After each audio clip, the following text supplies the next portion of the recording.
Okay, leo tutazungumzia why do business fail. Kwa nini biashara nyingi sana zina fail? I think umewahi kuanza biashara lakini ziliwahi kuharibika na hukujua kwa nini zimeharibika, au ulidetect baadhi ya reason ambazo zilipelekea biashara yako kufeli, lakini huenda pia umeanza biashara nyingine ikafail. Sasa leo tunaenda kuzungumzia sababu kubwa ambazo zinazosababisha biashara nyingi sana kuharibika, because no one likes to think of failure when he started business. Kila mmoja hawezi kufikiria kuna kufeli katika akianza biashara yake. Kila mmoja anafikiria kufaulu, lakini anafeli kwa sababu maybe hakuangalia sababu kubwa ambazo zilimpelekea yeye kufanya vibaya, akarudia tena, biashara yake inaendelea kuharibika. Kwa hiyo sababu ya kwanza, no planning and poor management. Hana plani ya kile anachokifanya au hana plani ya kile anachoendelea kukifanya. Sasa mtu akisema planning, what does it mean? Anasema is a clear organized roadmap that shows what you want to do, how, when and with what. Kile unachotaka kukufanya nini, roadmap ambayo inakuelekeza wewe nini wataka kufanya, vipi utafanya jambo lako, vipi utaanza biashara yako, lini utaanza biashara yako, na kukutumia kitu gani utaanza biashara yako. Sasa ukiwa una hali hii ni si rahisi kufeli katika biashara yako. Ndio maana the one who plans cannot be easily defeated. Yule ambaye ana plans kabla ya kuanza jambo lake, ana start with a plan, si rahisi kushindwa. It is not easily to be defeated.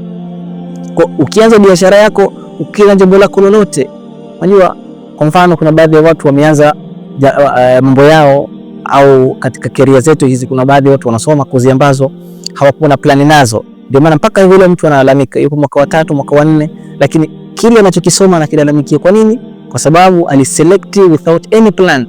Aliselect jambo lake, kozi yake, lakini hakujua nini anataka kusoma, kitu gani atatumia kusomea kozi yake. Huenda angejua zamani angebadilisha, angekuwa another choice, lakini hakuwa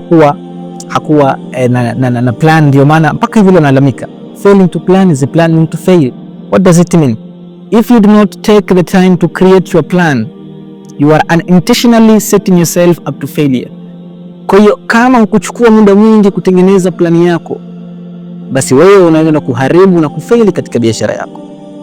Ndio maana kuna mtu mmoja alisema, give me 6 hours to chop down a tree and I will spend the first 4 hours sharpening the axe. Ukinipatia masaa 6 kwa ajili ya kukata mti, lakini nitatumia masaa 4 kwa ajili ya kunoa shuka yangu. That's why I will use a short time to chop down the tree. Kwa nitatumia muda mchache kukata mti. Kwa hiyo ni lazima uchukue muda mwingi kutengeneza plani yako. Okay? Running a business without a clear plan is like setting sail with no compass. Biashara yako ni lazima uanze na plans. Kwa ni lazima mtu uwe na plan kwa ajili ya kesho yako. Wana plan kwa ajili ya kesho yako. He who does not plan for the future will find himself unprepared in the storm. Kwa lazima ujiandae kwa ajili ya future yako. Jambo jingine tumezungumza kwenye management. Lazima uwe una manage vizuri biashara yako. Wale watu ambao unawasimamia lazima u manage vizuri. Okay? He who leads with wisdom will not walk alone. Kuna baadhi ya watu wanashindwa kuishi na watu kwa sababu ya management zao mbaya. Katika kampuni maybe unaanza biashara na rafiki yako maybe unamsimamia, kila siku kumtukana, hauko naye vizuri katika miamala, unafanya vibaya na nini. Kwa hiyo even the best warrior needs somebody to watch his back. Hata yule warrior katika vita anahitaji mtu nyuma yake aweze kumwangalia. Kwa katika biashara yako, biashara kubwa, kama unataka kuwa ni mkubwa katika biashara, ni si rahisi kutembea peke yako.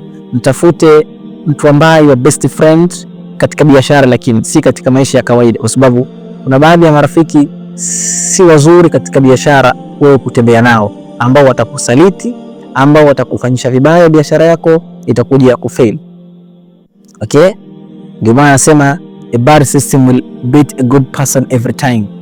system ambayo unaiweka inaweza kukuharibia na kukupiga kila siku. Yani wewe ni mtu mzuri, unajua biashara, lakini the system that you have it ni mbaya, so it will beat you every time.